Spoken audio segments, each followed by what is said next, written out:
the Tyreek Hill incident from Father's Day. It's still out there. And some of the early reporting that was so far off the mark has caused people to just not pay attention to it. There was a report that the alleged victim doesn't want to press charges. That caused a lot of people to turn the page. There was a report that the criminal investigation's over, there won't be any charges.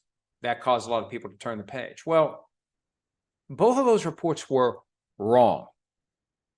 There was no reason to ever turn the page. This is an active investigation.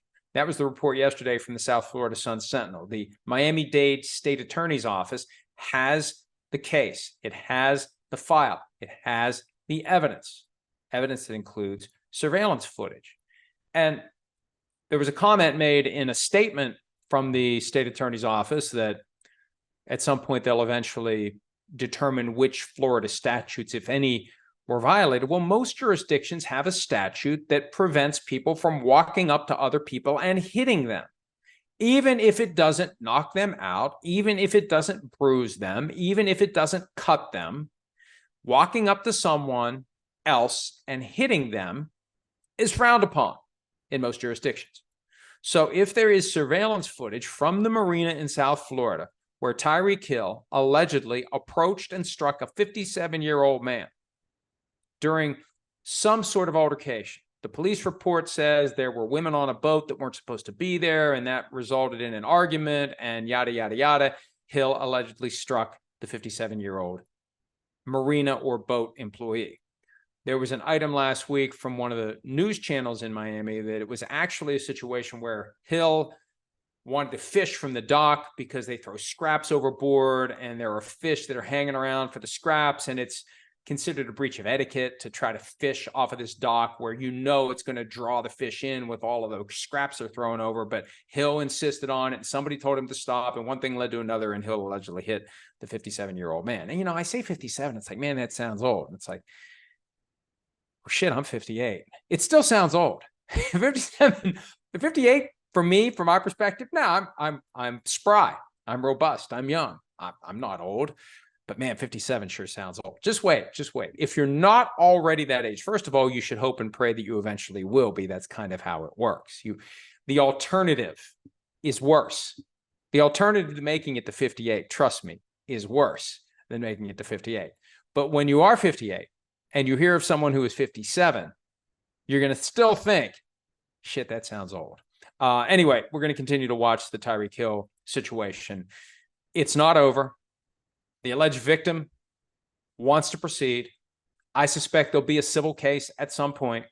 I suspect there will be an NFL investigation at some point. How can you not investigate it if you're the league? They haven't commented on it. How can you not investigate it? You're aware, you're on notice of a criminal probe into whether or not one of your star players, any player, doesn't matter whether it's a star or not, any player accused of hitting someone and potentially criminally charged. The NFL will pay attention at the appropriate time.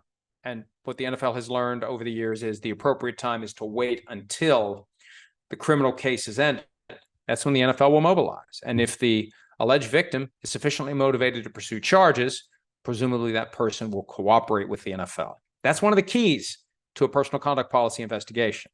You have an alleged victim that doesn't want to cooperate. What can the league do? How do you ever get anything beyond whatever you happen to get from law enforcement or a civil case file? You want to be able to talk to the person.